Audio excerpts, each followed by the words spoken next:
do Rio de Janeiro, né? Aí fui pra Bahia. Eu quero chegar na parte do namorado, não chega depois, né? Agora, como é que vai parar aqui em Caxias, homem de Deus? Como é que vai parar aqui? Rapaz, a Não história... era crente não, né, que chegou aqui, né? A história é esquisita. Não, eu me converti ao evangelho, vai fazer agora 15 anos. Fez 15 anos agora. Eu não era crente. A história é muito esquisita. Eu trabalhava numa empresa de celulose. Pode contar quem tem tempo. E um dia eu fazendo um curso, que minha irmã não fez um curso, e eu fiz um curso de informática com minha irmã, e eu era muito ativo, e o curso era acho que de 1 ano, em 10 meses eu já sabia tudo do curso. Lá na Bahia. Lá na Bahia. E aí o meu professor, falou, rapaz, tu é muito ativo. E eu comecei a ajudar ele na sala, e aí o dono da empresa abriu uma filial. E aí ele chegou para mim e perguntou assim, tu quer trabalhar para mim em Caxias do Piauí? Ele nem sabia Piauí, que Caxias pelo era do amor de Maranhão. Deus. Caxias do Piauí. Ele nem sabia que Caxias era do Maranhão. E eu nem sabia também. Eu digo, rapaz, me dá horror. 2 dias aí. Aí eu fui em casa, conversei com minha mãe disse, meu filho, vá, se der errado, volta. Conversei com o meu chefe me fez uma proposta para eu continuar, mas a proposta que era melhor. Ele disse, vai, se der errado, tu volta. Então não tinha nada a perder. Eu pensava que não tinha nada a perder. Quantos anos tinha? 17 para 18 anos. Para o menino, velho. Vim só. E aí eu sofri muito. Sozinho. Eu vim pra cá, me prometeram um monte de coisa, não tinha nada. Passei 6 meses dormindo em cima de uma caixa de papelão. Na rua? Sério? Na casa onde eu trabalhava. Na casa onde eu trabalhava, era uma escola de informática, tinha os computadores, as mesas e as cadeiras e mais nada. E lá não tinha colchão, não tinha cama, não tinha nada. Caramba. E aí foi complicado. Aí no começo as pessoas começaram a fazer amizade. Quando a gente é de fora é fácil fazer amizade, né? Sim, Todo novidade. Verdade. Você e eu novinho, aí a gente... As pessoas se aproximam, né, os jovens. E aí eu tenho muita gente que me ajudou, me dava café da manhã. E aí eu entrei numa espécie de crise de depressão. Aí eu comecei a beber muito. Tinha um cassino aí, eu ia para esses cassinos da vida.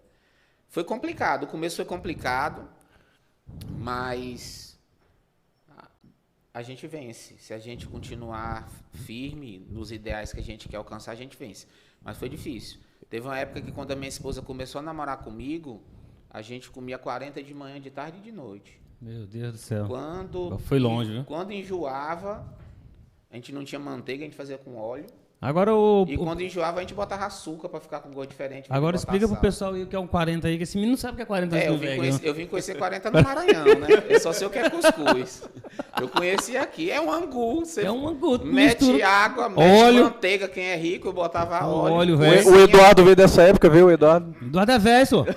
O maranhense conhece esse negócio. Irmão, o senhor falou que o senhor teve uma crise de depressão nessa época, né? Sim. E a gente vive numa época que é algo comum, né? Recorrente, tá muito forte, né? E muitas pessoas, às vezes, a gente está aqui fazendo parte do corpo de Cristo, né? Mas o cristão, ele também está sujeito a esse tipo de situação, de você entrar numa crise de depressão, numa crise de ansiedade. Verdade. Queria que o senhor explicasse para a gente, para os ouvintes aqui que estão ouvindo, o que é uma crise de depressão. Você pensa assim, uma pessoa com 18 anos de idade sai da sua cidade com uma proposta que vai ser tudo maravilhoso.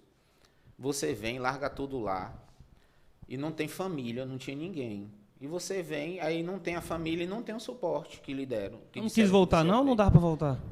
Pensou em voltar? Aí o grande problema, no começo, é porque a gente tenta encurtar a história, porque senão não dá um podcast, dá uma vigília cash. Porque o dinheiro não caía. Então, como voltar? Na época, era tanto... Isso tem, assim... 30 anos parece pouco, mas como a tecnologia é muito rápido, tudo mudou. Quando eu cheguei aqui, era correio, se eu mandasse uma carta, eu só tinha resposta depois de 30 dias. Misericórdia. Tinha a ficha do DDD, que só pegava em 2 lugares, que é ali na Praça do Fiapu e na antiga Telemar. E às vezes a orelhão nem funcionava, a menina ficava com um cronômetro lá, contando o tempo pra gente pagar. Então eu sou desse tempo que eu cheguei aqui. Não tinha outra coisa para se comunicar. E como mandar uma carta para a família dizendo que a coisa tá ruim e que para mandar dinheiro. E aí eu fiquei aqui e todo o dinheirinho que pegava, queria beber, queria ir para festa. Então a depressão não é assim da noite para o dia. Você vai querendo achar um escape. E aí você pensa que o escape é beber, é usar droga, é fazer noitada. e na verdade não é, né? Então a sua alimentação nessa época era ajuda, eram pessoas que davam ajuda. Eu ainda a secretária de lá, a mãe dela, a empresa arcava o almoço, mas assim, café, essas coisas. Rapaz, eu fiz muita presepada. Não tem aquele hotel, como é o nome daquele hotel ali perto da pizzaria Nostra Pizza? Excelso Hotel. Minha esposa disse que eu andava muito bonito nessa época, eu andava com as camisas manga comprida. Mas era igual essa aqui, não? Negócio aqui? Aí não, mas era tipo a da Eduardo. É do Eduardo? Tipo de pastor. Eu parecia um pastor sem ser pastor. E aí, Engabelou quando mulher, eu tinha um dinheirinho, eu almoçava lá, né? E aí eu aprendi uma manha. Eu ia de manhã cedo, eu lia o jornal de manhã cedo, e ia pro lugar do café e tomava café. E o que, Rava? Com os ossos lá. Era. Ah, bandido. Moço. Só Jesus pra poder. Só a misericórdia. Cara de pau doido, hein? Mas é assim mesmo. Aí a Adriana te viu lá. Nada, a história com a Adriana foi muito mais na frente. Vamos chegar lá.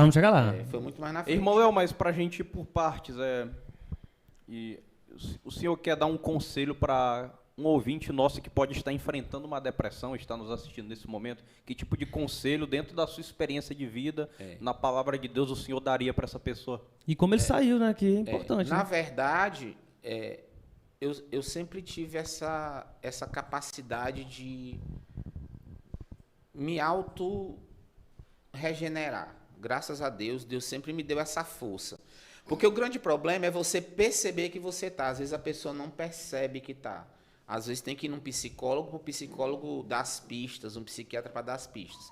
Mas quando a pessoa percebe que ela está, eu sempre digo, se você sabe que, se você tem consciência de que tem gente que peca com tanta naturalidade que para ele não está pecando. Verdade. Mas se ele parar uma hora e ele tiver consciência de que ele está fazendo errado, assim como se eu tiver consciência que eu estou depressivo, eu tendo essa consciência, eu consigo entender que eu preciso de ajuda. Ou eu vou buscar, ou eu vou me ajudar. Como todo mundo da igreja me conhece, eu sou uma pessoa muito para mim mesmo. Eu sou muito difícil de conversar, de me desabafar com outras pessoas.